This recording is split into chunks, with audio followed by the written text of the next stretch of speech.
Hi, it's Sarah from Franchising Magazine here, and I'm with Bert from McDonald's. We're very excited to see McDonald's at the expo. So, Bert, what are you doing here? Is it brand awareness, or are you actually looking for franchisees? Yeah, look, we haven't been at the expo for a long, long time, if ever. Our criteria, to be honest, probably narrows the field of people that are going to come and chat with us anyway. We might be seen as a bit big and scary for the average Joe Blow out there.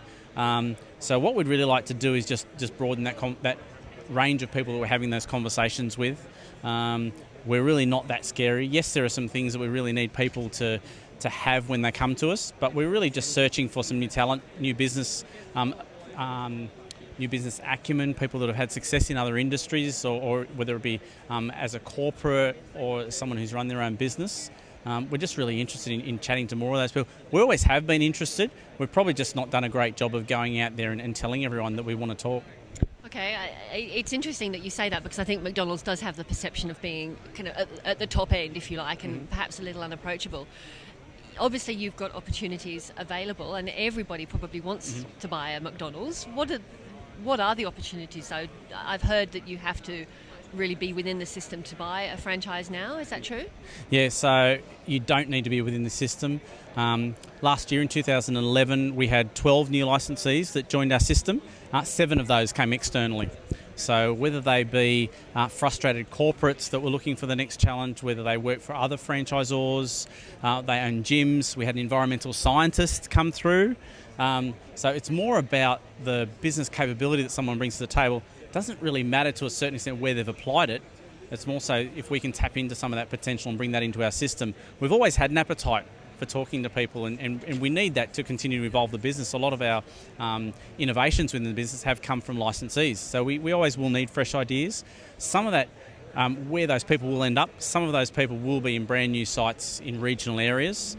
Some of those people will buy existing restaurants from licensees. So there's a bit of succession planning in there as well. Not everyone's going to be around forever, so we've got to have some options in the pipeline to be able to allow people to exit the business when the timing's right for them.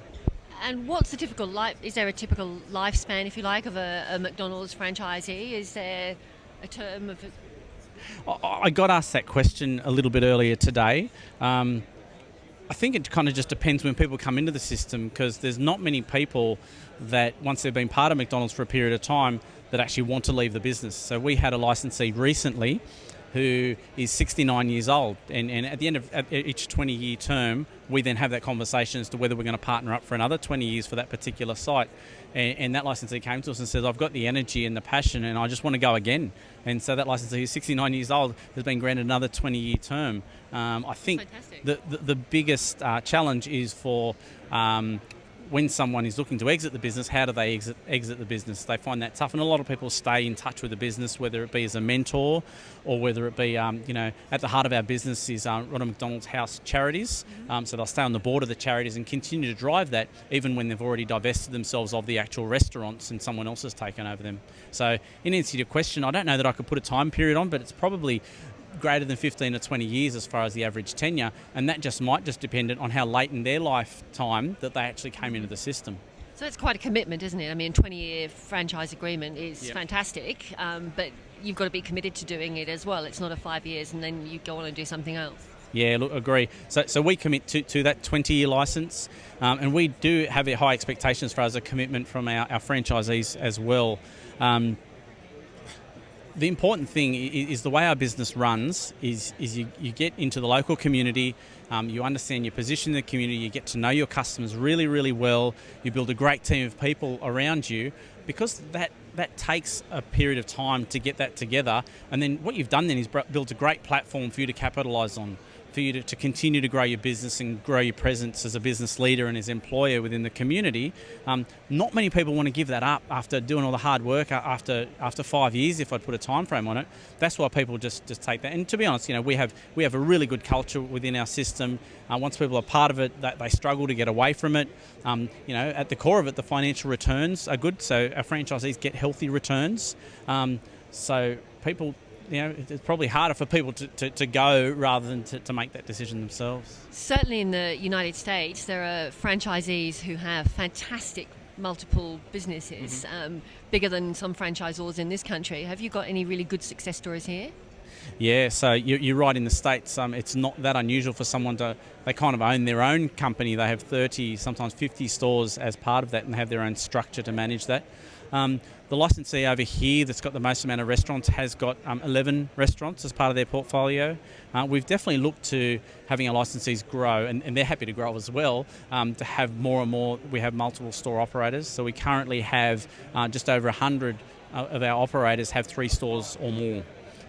There's lots of reasons why that works. I mean, where we talked about getting in with the community and having that level of ownership, that can really work if you own an area of stores as such, as far as being able to market cleverly and to grow your business, have really deep roots in the community with the sporting associations, with everything that is there locally.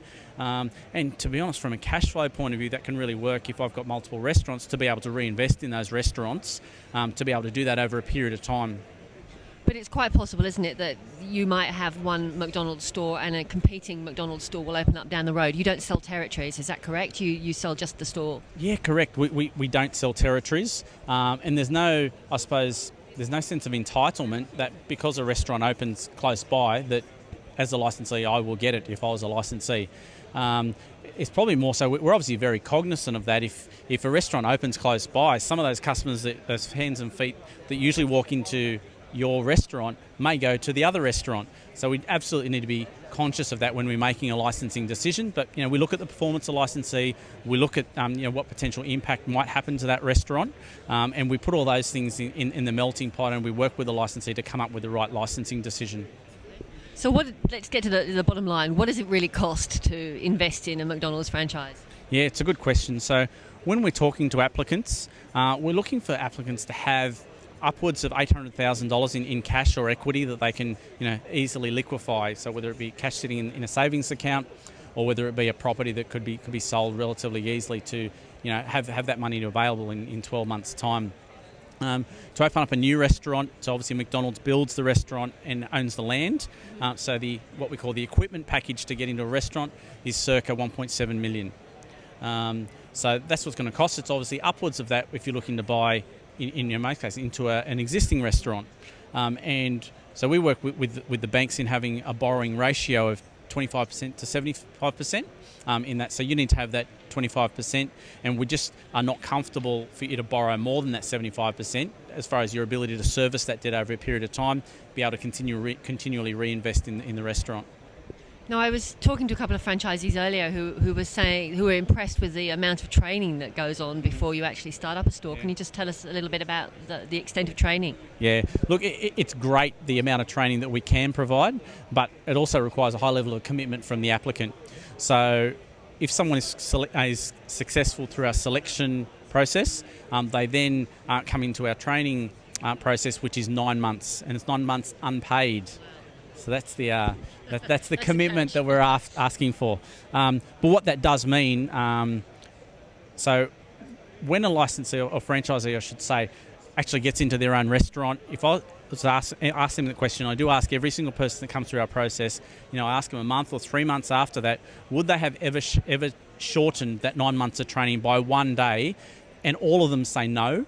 All they would have done is maybe extended it and learnt some more stuff about the business. So it's important for us during that 9-month period to learn about the nuts and bolts of the business from an operational point of view, how to make a cheeseburger, how to mop the dining room, through to our systems that help you to train and manage your people from a scheduling point of view, and then moving to that top line management of your business. How do you manage cash flow? How do you manage the insuring your business? How do you manage paying your BAS and super and all those sorts of things? So there's various levels of the business, and we expose you to as many people that can help you understand those levels of the business. So you're exposed to people who will train you on the operational nuts and bolts. We will expose you to accountants. We will expose you to other licensees, which will allow you to understand every element in the business, and hopefully you're as prepared as you can be after 9 months. I mean, it's an astonishing commitment, isn't it, to the 9 months? But is that key to the success of the business? Do you think that franchisees come completely prepared, as prepared as you can be. Oh, look, for sure. And I mean, someone could look at our selection process and also our training process and say, geez, it's 12 months and there's a lot of steps in there. We don't put those steps in there just to be difficult, just to filter people out. It's more so a case of preparing someone to be successful to be a licensee. So every step of the selection, every step of the training is in there because we've worked on communicating with our licensees about what were the success factors, what are the things that set you up to be able to run a McDonald's business. So just to finish up, can you just tell us what's happening in the future? I mean, don't give away any secrets, obviously, but what is franchising and McDonald's going to look like in a year's time? Where are you heading? Yeah, look, I think we'll continue to search for new business talent. And our commitment to be here at the Expo this weekend is outwardly saying to people, we want to talk to you. We don't care if you've owned gyms or you're an environmental scientist. If you've got the skill and capability, that's the important thing for us. I think particularly within McDonald's, multi-site franchising is something that we will continue to grow. So whether it be the single store operator becomes a 3-store operator, or whether the 3-store operator becomes a 5 or 6-store operator, us as a franchisor need to also evolve in the way we talk, because the way we would communicate and have touch points with a single store operator is going to be very different than how we would talk and communicate with a licensee that has 10 stores. That said, we also need to understand our business that the multi-store operator model works in some areas and makes a lot of sense, but also there's some areas where it makes sense to be a single store operator. Okay, that's great. Thank you. Cool.